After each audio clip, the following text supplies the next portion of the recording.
It is Thursday, March 11. Welcome to CGN News. Exactly 1 year to the day after discovering the first COVID-19 case, Jamaica administered the first vaccines.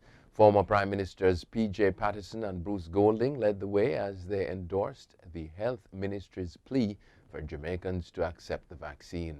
The two former Prime Ministers were joined by former Governor General Sir Kenneth Hall and Lady Hall, patron of the National Council for Senior Citizens, Professor Denise Eldemar Shearer, Chief Medical Officer Dr. Jacqueline Bissessar Mackenzie, former opposition leader Dr. Peter Phillips, and Senior Public Health Nurse Marcia Thomas Yetman.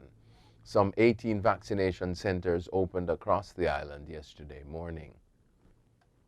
The Jamaican government is to roll out a conditional cash transfer for the vaccinated sub-program to benefit more than 100,000 Jamaicans who will receive $10,000.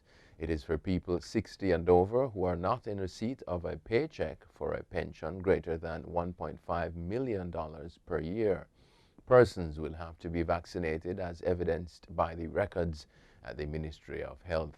Details of the program were announced by Finance Minister Dr. Nigel Clark as he opened the 2021-22 budget debate on Tuesday. The initiative forms part of the $60 billion social and economic recovery and vaccine program. Foreign-based Cubans will be allowed to invest in small projects in a bid to attract investment from the country's diaspora. The focus is on projects worth up to $1 million in sectors such as agriculture, fishing, and manufacturing, the AFP is reporting. With just over 11 million inhabitants, Cuba also has a diaspora of 1.5 million people in 40 countries.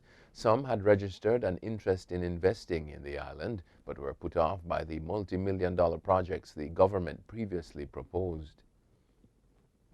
Sandals Resorts International will gift 300 health workers across the region with complimentary 2-night stays at its all-inclusive resorts. Executive Chairman Adam Stewart says this is in recognition of the selfless efforts of healthcare workers who continue to make tremendous sacrifices in the year-long fight. The resort will work closely with ministries of health to identify the beneficiaries. Healthcare workers in Jamaica, Antigua, Barbados, the Bahamas, Grenada, St. Lucia, and the Turks and Caicos Islands are set to receive complimentary vacations. 5 gunmen were on Wednesday cut down in a gun battle with members of Jamaica's security forces, bringing relief to residents of nearby August Town. A Jamaica Defense Force soldier was also shot during the early morning operation. Members of the constabulary and military say they will continue targeted operations in Bedwood Gardens to nab others whom they believe escaped during yesterday's operation. Police report that 3 submachine guns were among 7 firearms recovered. The police say the deceased were members of the Berry Gang, some of whom fled the scene based on spent shells found at the scene that did not match the weapons recovered. Guyana's Health Minister, Dr. Frank Anthony, says 180 COVID-19 samples are being sent to the Icahn School of Medicine in New York to determine if there are any variants of the virus in the country. Anthony said the Trinidad-based Caribbean Public Health Agency tested 10 abnormal samples last month. Those samples did not reveal the presence of any mutations of the disease. However, Anthony said, owing to Guyana's geographical location and the changing nature of the disease, the government sought other testing sources. Some of those samples, Anthony noted, are from persons who died from COVID-19. Overseas now, the House of Representatives has approved a $1.9 trillion emergency spending measure designed to mitigate the financial toll of the pandemic, putting the U.S. economy on a path to recovery.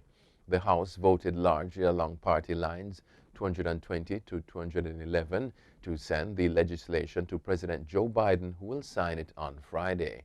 The bill authorizes $1,400 direct checks to 160 million citizens, extends jobless benefits of $300 a week to 10 million unemployed workers, and provides billions in subsidies and bailouts. Republicans blasted the package as a waste of resources, while Representative Marjorie Taylor Greene called the bill reckless and warned it would enslave future generations to a mountain of debt.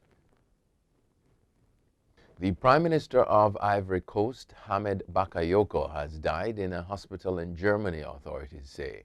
Bakayoko, who was receiving treatment for cancer, passed away on Wednesday, just days after his 56th birthday. He was appointed Prime Minister in July following the sudden death of his predecessor. President Ouattara described Bakayoko as a great statesman and a man of exemplary loyalty. Bakayoko was flown to France in February for medical tests and was later transferred to Germany due to his deteriorating health. Tanzanian opposition politicians are raising questions about the health of President John Magufuli. The 61-year-old leader has not been seen in public for more than a week. He had insisted that COVID-19 had been fended off by prayer, but last month he conceded it was still circulating after the vice president of Zanzibar reportedly died of the virus. Kenya's Daily Nation newspaper reported that an African leader from a country that has refused face masks and public health measures had been admitted to the Nairobi hospital. A hospital official told AFP news agency, quote, "We don't know," end quote, when asked if Magufuli had been admitted, while Kenyan government sources denied the information.